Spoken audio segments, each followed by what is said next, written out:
Next speaker this afternoon is Professor John P. Stelle, Department of Chemistry, University of Kentucky.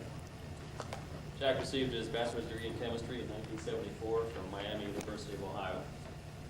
He received his PhD in 1979 from MIT, and after a short postdoctoral stint at Yale, joined the faculty at the University of Kentucky in 1980.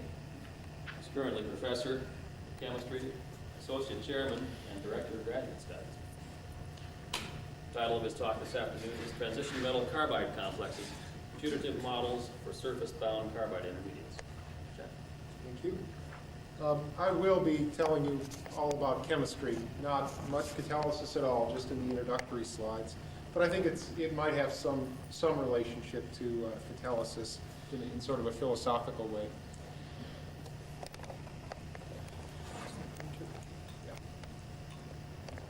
The question we're asking, the big picture question we're asking, is about what's happening on catalyst surfaces with respect to the buildup of carbon from smallest to larger pieces of carbon. For example, if when we're looking at a Fischer-Tropsch catalyst or something like that, I think most people agree that carbon monoxide is at some point cleaved into active carbide fragments. And somewhere along the line, if you're going to get to long products, those carbide fragments have to start to link up with one another in some fashion, probably competitively with hydrogenating to methylenes, which then lead to hydrocarbon products. And it's this zone here that we're interested in the project I'm telling you about today. Making model compounds for what might be happening as the carbons begin to find one another. From there, they could go on to a graphitic overlayer, which is either deactivating or sometimes essential, or maybe these polycarbon groups can, in fact, go on to products. And so that's where this project lies in the big picture. We had been working for some time on carbon complexes, on complexes of transition metals with pure carbon ligands.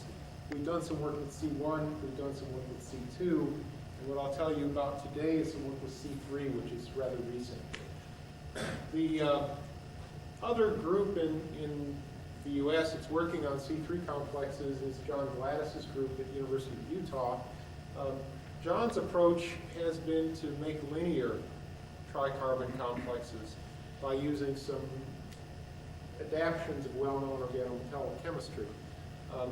John's able to take cyclopentadienyl rhenium phosphine nitrosyl with ethynyl ligands, lithiate the ethynyl, and use that ethynyl to attack a carbon monoxide on another metal carbonyl to form this bond here. And this is after methylation, the classical way to make a Fischer-carbene complex. So we have the carbene complex down here. You can cleave away the methoxide by using a Lewis acid, an electrophile, and in that way makes these 1, 2, 3, these tricarbon complexes, which are a resonance hybrid of this cumulene form and this alkynyl alkylodyne form.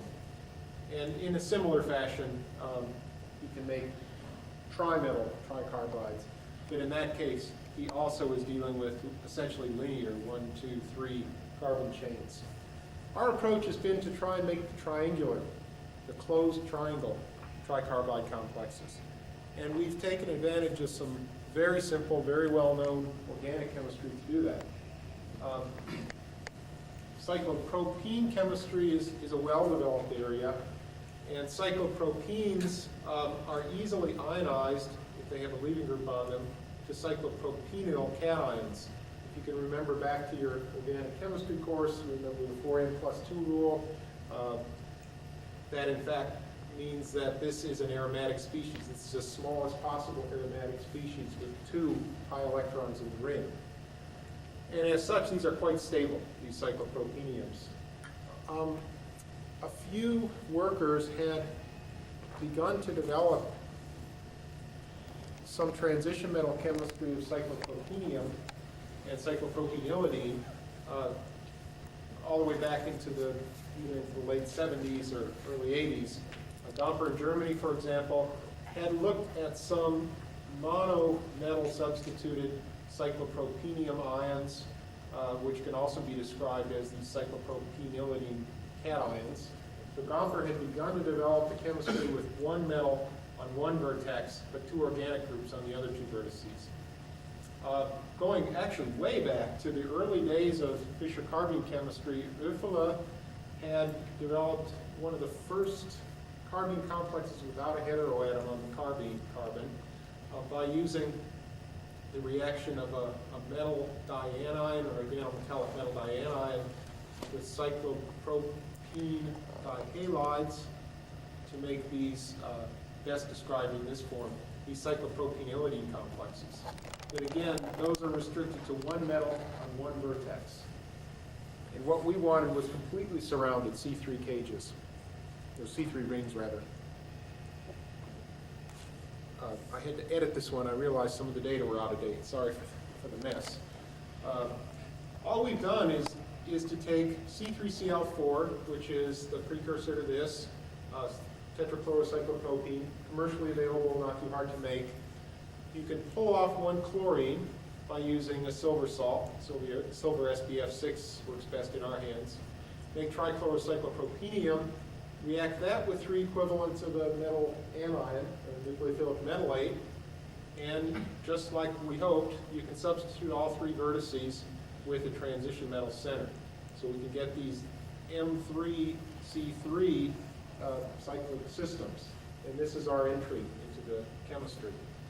The yields range from, well, better than 20 now, from, let's say, 30 to 90% to get to these various complexes. The metals which we have well-characterized complexes of include now iron. The ruthenium one has been a problem, not completely characterized. I don't know what's wrong with it.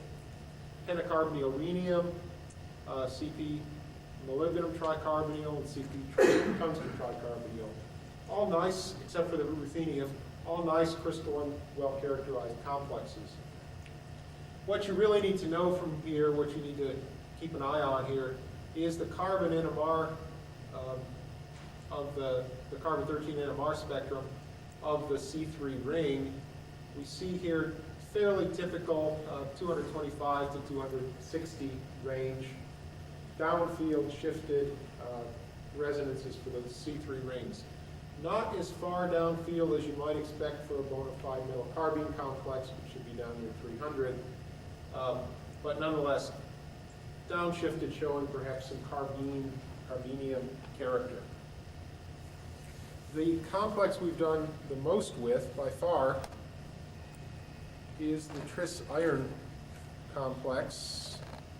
And here's a look at its crystal structure with a few parameters, a few bonding parameters underneath. You see here the C3 triangle and three irons around it. In fact, this is a Ferris wheel. Those are iron 2s.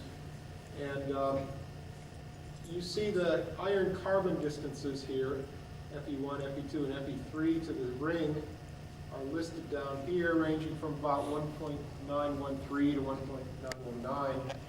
These are bonds which indicate some multiple bond character. They're a little shorter than you expect for a single bond. Within the ring, the C1, C2, C3 ring, we see that all those bond distances are essentially equivalent. That is, this is a delocalized aromatic cationic C3 ring. And the whole thing's a cation. There's the counter ion. The angles in the triangle have to be near 60. There's not much flexibility in a cyclopropene. One of the interesting structural details of this bears on the question of whether these have carbene complex-like character. If these were truly irons double bonded to carbons, if they were truly carbene-like, then that carbene ligand, the cyclo C3 ligand, should actually be standing up and down in the symmetry plane of the CP iron dicarbonyl group, up and down like that. And I think you can see that the ring is far from vertical in the iron symmetry plane, which suggests that there's not very much, very little contribution from iron-carbon multiple bonding. That is to say, there's not very much pi bonding from the iron electron density into the C3 ring, or we'd be seeing a vertical orientation for that cyclopropenium. So we see rather little pi donation from the metal to the C3 ring. These, the one problem with these complexes is they are too stable. They're certainly too stable to be good models for reactive carbon fragments. They've even been too stable for us to do much chemistry at all with. This is a slide of disappointments. These reactions are very frustrating. They either lead to decomposition or they lead to recovered starting material. Most of the time, recovered starting material. And only when we're using the really harsh reagents like, well, actually the nucleophiles over here, the methyl lithium and hydroborates, do we get stuff that then decomposes before we can work it up. But it's really quite resistant to all these oxidizing agents, even the halogens, who mostly just recover starting material. One of the biggest disappointments so far has been our inability to put a fourth metal on that ring, either as another sigma bonded metal or as an additional pi bonded metal. These C3 rings do not react with an additional equivalent of nucleophilic metal anion under any conditions we try. So it just won't add that fourth metal. They would lose their aromatic character if they did.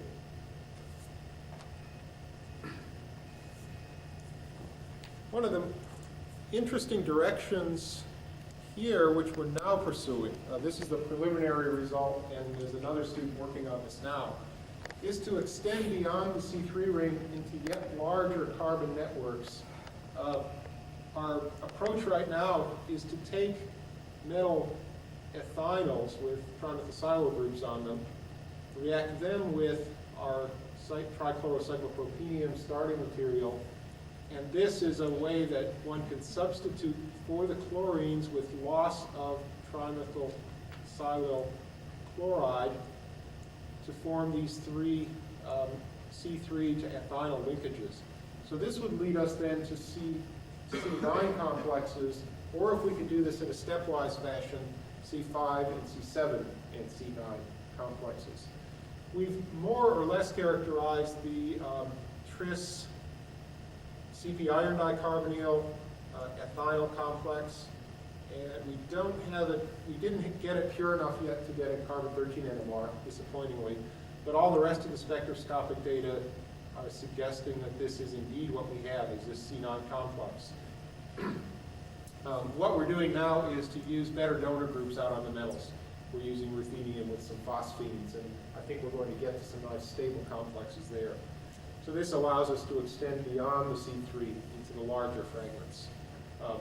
For those of you who follow the pure carbon ligand area, which is quite a growing area, there's actually complexes now up into the 20s of linear carbon chains with metals at both ends. So we're just growing in 2 dimensions instead of a single dimension.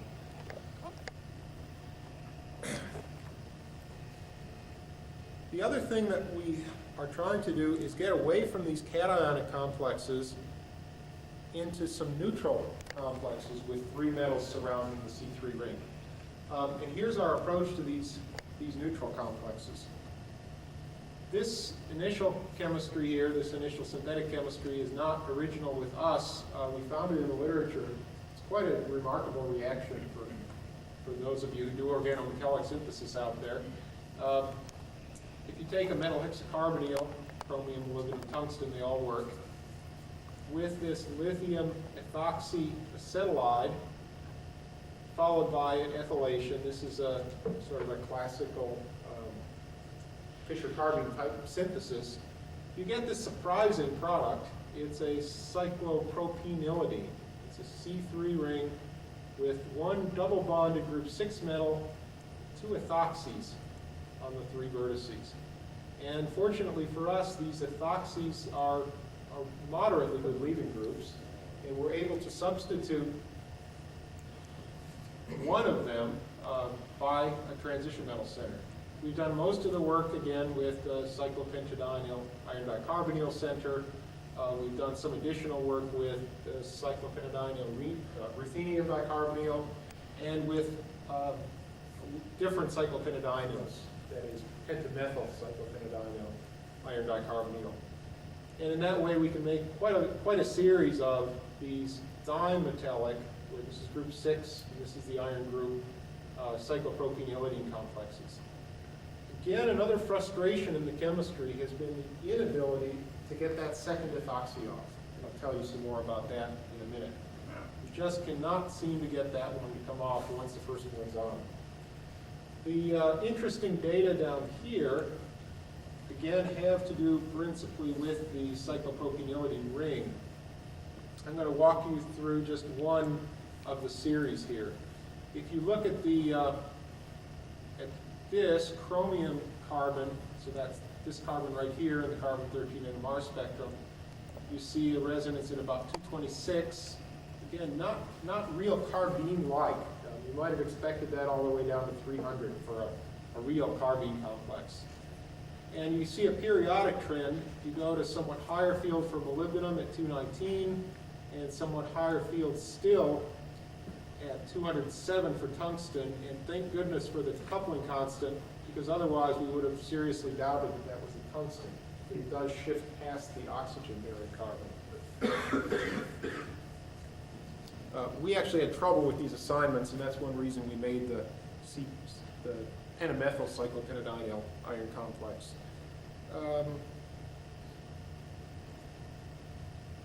More NMR details, but I'll skip those for now. The crystal structure we have in this series is the pentacarbonyl chromium cyclopropanylidene with the one iron bonded to this vertex and an ethoxide bonded to the other vertex. The overall picture we have now is that, and I'll show you some bonding parameters too, is this. The metal carbon bond, the group 6 metal to carbon bond here at 2.07 is somewhere between a single and a double bond. There's some carbene-like character in that cyclopropanylidene bond. The cyclopropene ring shows signs of localization, but not that strongly so. You can see that we've smudged. This bond here at 1.339 is the shortest, 1.367 is the second shortest, and 1.419 is the longest. So I think what that's telling us is there is some significant degree of delocalization in that ring. In other words, the best description of this kind of complex is somewhere between these two extremes, where there's some cyclopropenium character and some carbene-like character in the complex. I'm going to return to this in a minute and talk about resonance form C, but I have to show you a couple other pictures first.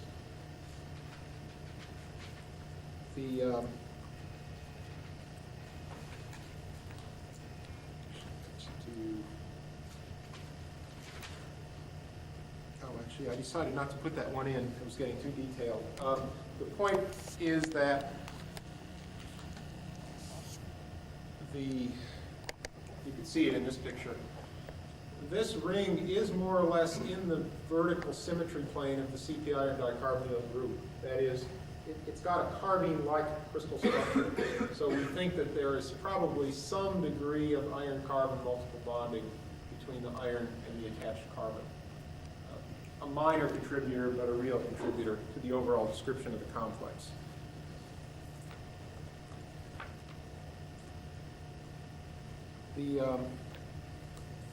Some other things we've looked at in this chemistry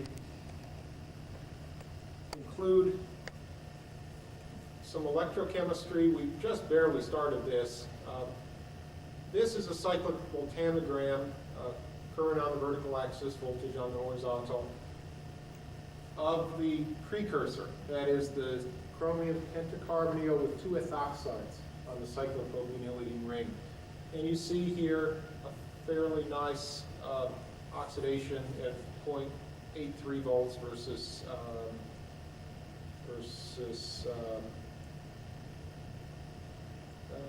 Don't have the reference on here. That should be versus saturated calomel electrode. I believe it is. So we see one nice oxidation wave, and it looks reversible, more or less reversible. The complex with one chromium and one iron on it shows oxidation here, which is probably due to the chromium center, but a separated oxidation here, which is the iron, presumably the iron center. So the molecule can apparently be oxidized in two steps, one at the iron, one at the chromium, and then back down again to the neutral as you go through the cyclical tamagram. So the two centers have different redox potentials. There's more that we'd like to do with that we haven't done yet. We've been able to do a few more reactions with these cyclopropenylidines than we were able with the cyclopropeniums, with the M3C3 cations. We were beginning to wonder if we could ever get anything as a substitute for that last ethoxide, that second ethoxide. And in fact, we can really quite easily substitute amines for the ethoxide. If you simply dissolve this complex in dimethylamine in a sealed tube and let it stand for about a day at room temperature, you get complete displacement of the ethoxide replacement with the dimethylamino. We can do similar things with other amines such as pyrrolidine, get clean replacement. We're able to substitute at the chromium end exclusively with other ligands such as triphenylphosphine at a refluxing hexane, and we get a very high yield of the trans carbonyl substitution product with the triphenylphosphine on the chromium. And this is just anecdotal almost. We've looked at the molybdenum, the tungsten chemistry as well. It's similar to the chromium chemistry. And also, if you have a pentamethyl cyclopentadienyl on the iron, more or less the reactivity is the same. We've, again, tried to get an additional metal to bond to the face of this, to find something that will pi bond to the cyclopropene, and we have not been able to. We tried, for example, nickel bis-cyclooctadiene as a source of naked nickel.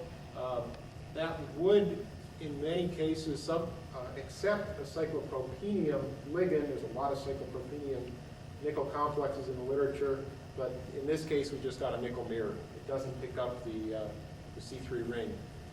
I remain convinced that if we're able to get that ethoxide off, it will be by using an electrophile to activate it. And our first attempt there was to use trimethyl iodosilane, and surprisingly, following it by NMR and then also doing the reaction in a flask and trying to work it up, we recover most of the starting material unchanged. So TMS iodide, even though it's really good at cleaving aromatic ethers in organic chemistry, doesn't seem to be cleaving off that ethoxide. We can substitute off the ethoxide by using lithium, but the alkyl substituted product is unstable. But that was already known for the chromium pentacarbonyl with two ethoxides. Some of that had already been done. A little more about the amide substitution reaction. You can see here it's the same reaction you saw a minute ago. The ethoxide substituted by the dimethylamino center. We can get up to 90% in about a day. We found out later. I was discussing resonance forms a few minutes ago for the ethoxide, and here's what we're seeing for the chromium dimethylamino complex. It looks like more so than in the ethoxide, because of the good electron donor capability of an amine center, this resonance form here also becomes significant. So if you look at the overall picture of this complex, we have a crystal structure of a related tungsten complex as well. It looks like the cyclopropenylidine, this description, is still probably the most important. The cyclopropenium, this one here, where the chromium, there's a negative charge, and we have the aromatic ring, is probably of slightly less or equal importance to the cyclopropenium, but based on the fact that in the crystal structure we have, this is a planar nitrogen, it's a square planar, or a trigonal planar nitrogen. It looks like the electron pair from the nitrogen is doing some donating into the ring. So we have this iminium with a negative bond, negative part of the dipole over there on the chromium. The carbon NMR here, all we really need to look at is the C3 ring. See, at 220, the chromium carbon resonance. At 196, the iron carbon resonance. And at 181, the nitrogen carbon resonance for the ring. And I'm afraid I can't draw any profound conclusions about catalysis, unfortunately. We are able to make cyclopropenium C3 complexes by using the cyclopropenium technology, the C3Cl3 precursor. It looks like in those complexes they are really cyclopropeniums with not very much carbene character in their bonding. That we're able to get into the neutral, two different metals, C3 ring complexes, but unfortunately not into the neutral, completely metal substituted cyclopropionylidines by using the diethoxy cyclopropionylidine precursors. Coming back to the true theme of the symposium, the C3 rings of these complexes are not reactive enough to be useful reactivity models, I'd say, for polycarbons on catalyst surfaces. But at least we know how to get to some of these complexes now, and they are the first of their kind. So hopefully we can go on and find some more reactive ones and do some more relevant reaction chemistry with them. Our financial support for this predominantly comes from the Kentucky EPSCoR program, including EPSCoR DOE fellowship to Mike Morton, who did virtually all of the work except for the crystallography that I told you about. The crystallography was mostly carried out by El Carrillo, another joint student in mine and Carol Brock's group. A lot of the funding came from the National Science Foundation EPSCoR grant for carbon-based materials. Some of the earlier work was done with Basic Energy Sciences, only at the very beginning, and NSF Chemical Instrumentation program helped by some of the instruments that we used. And thank you very much for the invitation, and I enjoyed the day.